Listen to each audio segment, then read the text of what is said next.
Service, M.I.5 has given access to some of its most guarded files.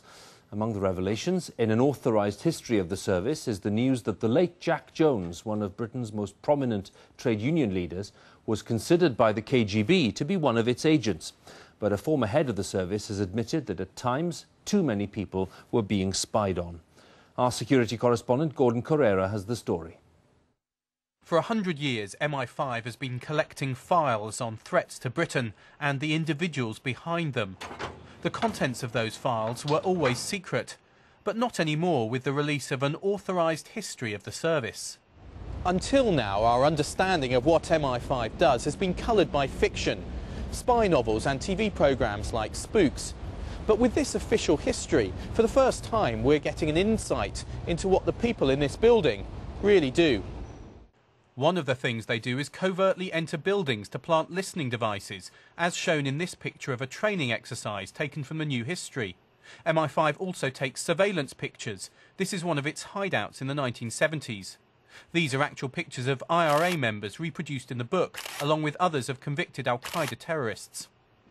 But it was the hunt for communists and subversives in the Cold War which was most controversial.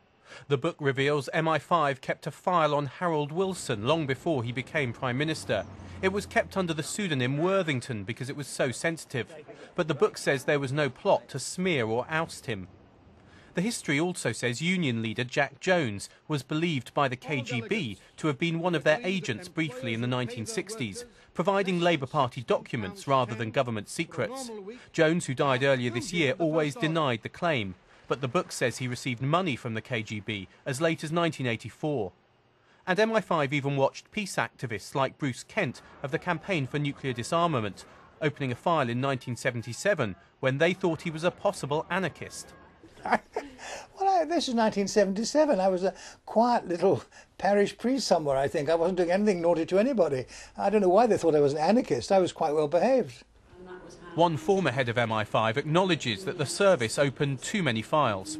We took the responsibilities of the service very seriously, and we did review many of those files that had been created by our predecessors and destroyed them on the grounds that they were hadn't rigorously enough thought about what subversion was. No way! You're blocking the football. Arrest him, then. M.I.5 also provided intelligence on industrial disputes, like the miners' strike.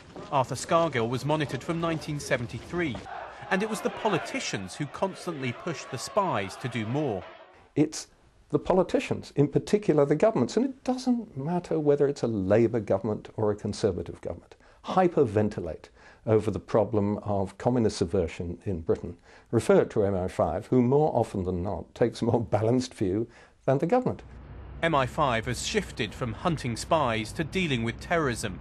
Those leading it now say they hope opening up about the past will help build public support. Gordon Correra, BBC News.